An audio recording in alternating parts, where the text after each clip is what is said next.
New Thinking Aloud is presented by the California Institute for Human Science, a fully accredited university offering distant learning graduate degrees that focus on mind, body, and spirit. The topics that we cover here. We are particularly excited to announce new degrees emphasizing parapsychology and the paranormal. Visit their website at cihs.edu.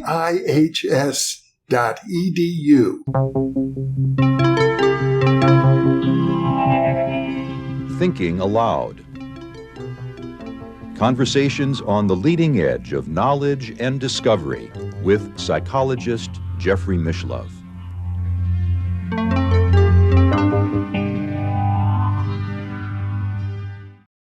Hello and welcome. I'm Jeffrey Mishlove. Hello and welcome. I'm Jeffrey Mishlove too. I'm Jeffrey's conversation partner or alter ego. I'm going to talk about retro-psychokinesis. I think it's a term that probably very few of our listeners have heard of before. Often when I teach parapsychology, I list what are we studying? What are the phenomena that parapsychologists are interested in? And they include the following standard list: telepathy, clairvoyance, psychokinesis, precognition, retrocognition, and the question of survival after death, which includes reincarnation and mediumship communications. But I didn't mention, even though I talked about retrocognition, I didn't talk about retro-psychokinesis. I've never discussed it, to be honest, with my students. It's just too exotic. They have a hard enough time wrapping their minds around normal psychokinesis, normal precognition. These things are already supposedly impossible. So where does retro-psychokinesis fit in? Well, let's begin by defining what do we mean by retro-psychokinesis. It's a causal relationship from the present into the past, or you could say from the future into the present.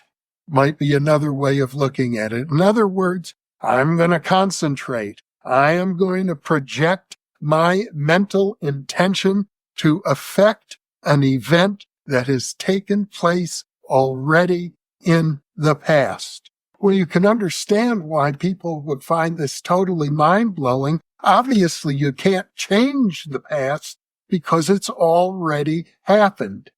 That seems to be common sense. You can't change the past. The past has already happened. There's nothing more to be done about it. Aha! Now, in quantum physics, however, there is the idea that the wave function in quantum physics, the probabilistic equations, the Schrödinger psi functions of quantum physics, don't become finalized. What is the term? The concretized is probably the best way to put it. We don't know where a particle is until it's been observed. That's sort of obvious. And physicists have been debating about this for a long time. The question is, what does it mean to be observed? Does it mean that you have to have a sentient being, a conscious observer, or otherwise it doesn't count? Or could it be simply that I have a tape recorder that records the device, or a video camera? If a video camera records a device, does that count as an observation? This is an important theoretical question, not just for parapsychology, but for physics in general. And I can tell you the great British physicist Stephen Hawking was of the opinion that as soon as an instrument has recorded an event, then that's the same as an observation. That's what it counts for. The other is, no, you can record the event on an instrument, but until a sentient being, like a human being, or maybe an intelligent animal of some sort, or a non-human intelligence of some sort, observes what took place, it's still modifiable. And that's what parapsychologists decided to test with a series of experiments that get labeled as retro-psychokinesis. It's such a mind-boggling concept, changing the past, that people have been hesitant. People are still saying, well, we don't know for sure. Was it retro-psychokinesis or was it, who knows what took place? What are the causal chains of events? But here's how an experiment like this will work.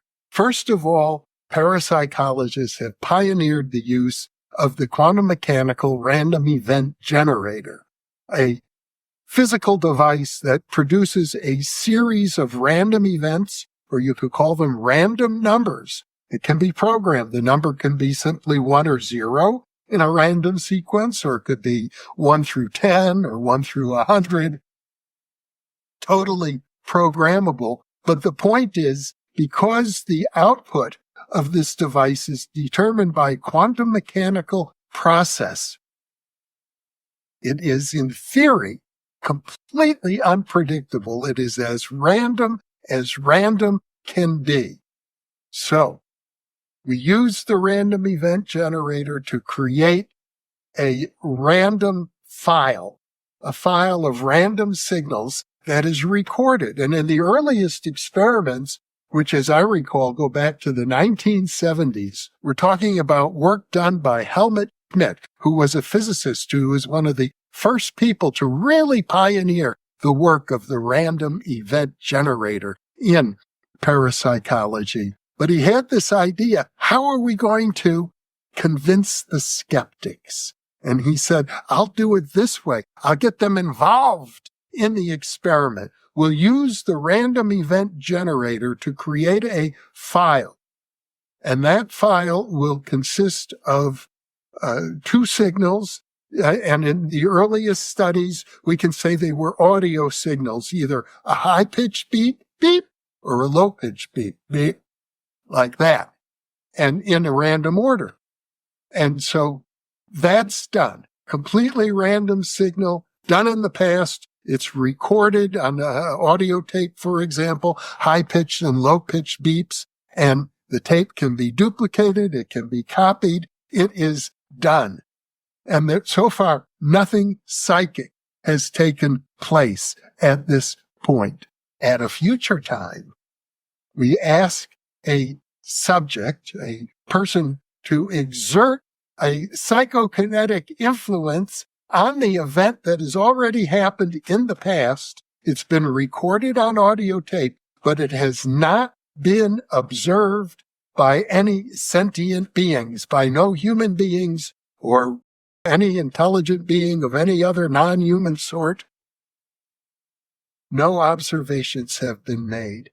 And now we give it to a person and we tell them, I want you to listen to this audio tape and I want you to concentrate on there being more of the high-pitched beeps than the low-pitched beeps, or vice versa. We can flip a coin or use a random event generator to determine whether we're asking the person to hear more high-pitched or more low-pitched. And he's doing it, could be months, days, years after the original recording was made. Now, as of this point in time, and it's almost Christmas 2024, the most recent meta-analysis of the retro-PK experiments includes all the data up until 2022. So it's fairly recent. And we're talking about 41 scientific experiments conducted in more than 9 different laboratories. And the results are amazingly statistically significant. Some of the most statistically significant findings in all of parapsychology. If you combine those 41 experiments, the statistical probability that the results you're looking at are due to chance alone would be less than 1 in a trillion. Very low probability. It seems something definitely psychic is going on here.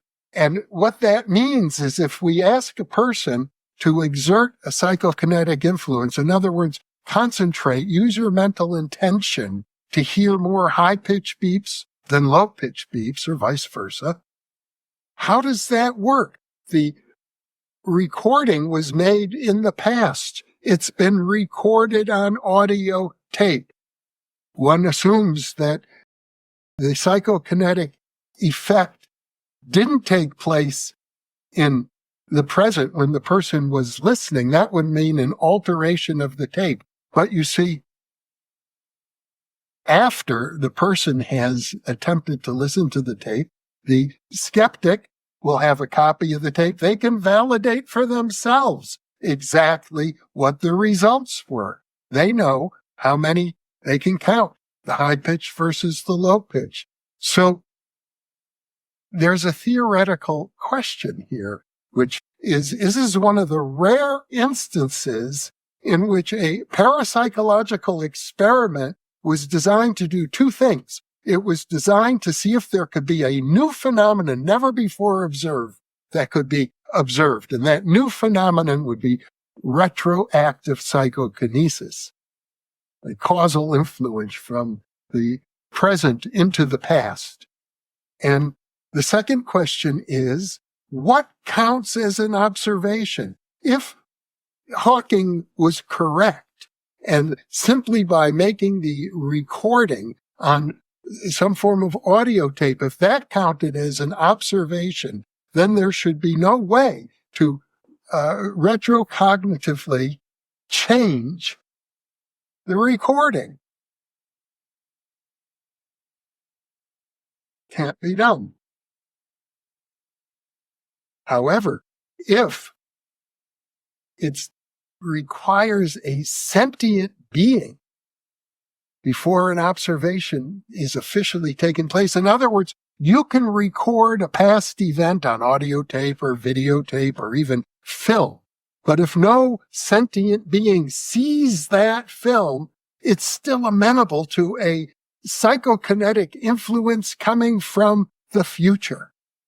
In other words, we can change the past provided that no sentient being has yet observed that portion of the past that we are changing.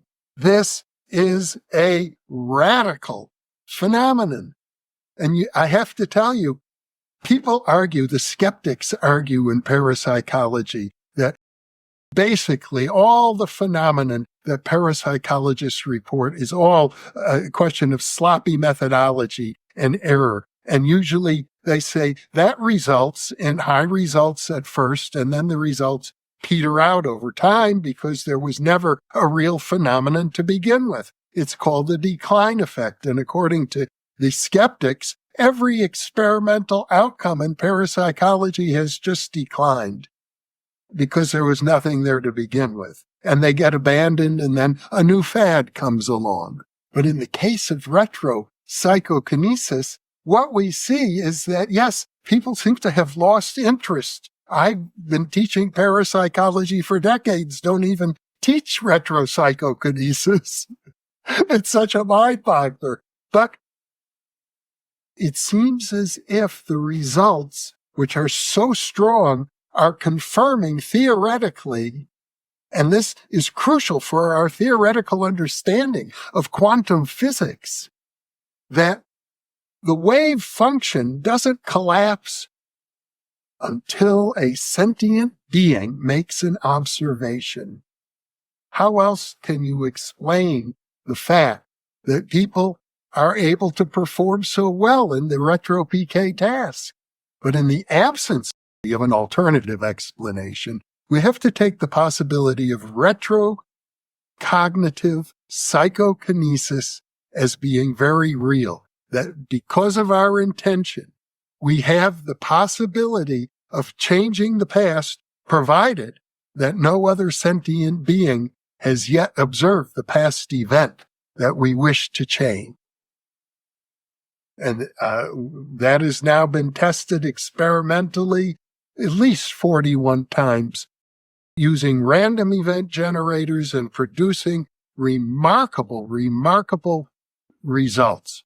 J.B. Rhine, who was considered the founder of American parapsychology, did card-guessing experiments in the 1930s. Of course, was well aware of Helmut Schmidt and his work in the early efforts to nail down retro-PK, PK being the abbreviation for psychokinesis. But I have to tell you, J.B. Rhine was set in his ways to some degree. He did not like Carl Jung's notion of synchronicity as an acausal principle. The idea of acausality bothered him. He said, no, parapsychology should fit into causal mechanisms. We're looking for a signal. We can't find the signal yet, but it's a signal that could even go from the future to the past.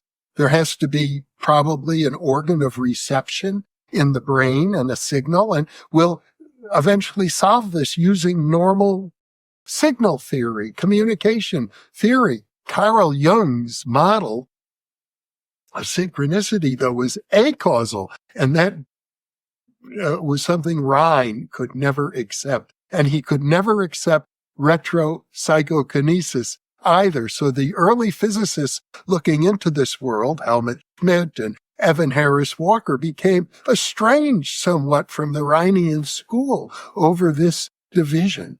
Now, the division has important implications. It has to do, surprisingly enough, with the multiple worlds theory in physics. The multiple worlds theory is, in some respects, a response to the anthropic principle in physics. And the anthropic principle, we've discussed it before on New Thinking Aloud, but I'm going to put it simply. There are certain constants in physics, like the fine structure constant, the ratio between the electromagnetic force and the weak force in physics. For example, there are half a dozen such constants, and it turns out if those constants were even slightly different, human life as we know it would not be possible. Molecules wouldn't bind. Large-scale systems like human beings couldn't exist in such a universe. Complex systems like ours. So, in order to account for this, without invoking consciousness, incidentally, physicists came up with the idea that, well, yes, it's true, we live in a rare universe where human life is possible. Change the constants just a little bit, human life couldn't exist. But obviously, we're in that universe because we are here. However, there must be countless other universes where human life is impossible, and we just happen to be in the one where it is possible, so it's just a question of pure chance. That's the mainstream view of the multiple worlds theory, and the multiple worlds theory is considered a respectable theory in physics, as compared to retro-psychokinesis, which is completely non-respectable. It's not even respectable in parapsychology, let alone physics, in spite of the enormity of the data. However, if we accept that retro-psychokinesis is possible, then one could claim we don't need multiple worlds in order to explain the fact that we live in such a rare universe where human life is possible, because, oddly enough, we could have created it using our own retro-psychokinesis going back to the earliest moments of our universe, the Big Bang. All of this, of course, brings into question our common sense notions about the nature of time. Obviously, if I can exert a mental influence from the present into the past, as we have now pointed out, has been demonstrated experimentally on multiple occasions, time isn't what we thought it was. We have set definitions of past, present, and future, but the idea that the future already exists and is influencing the present is, it contradicts our common sense notions. Well, I have to leave things there pretty much. There's much more that could be said about retro-psychokinesis, but I think I've given you plenty to digest for now. So, of course, I want to thank you for being with me. because you're the reason that we are here.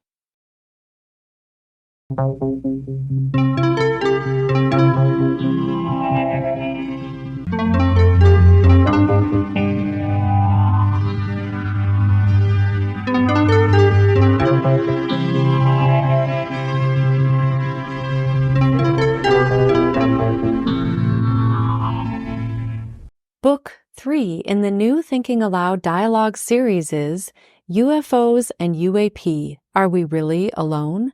Now available on Amazon. You can now download a free PDF copy of issue 7 of the New Thinking Aloud magazine or order a beautiful printed copy.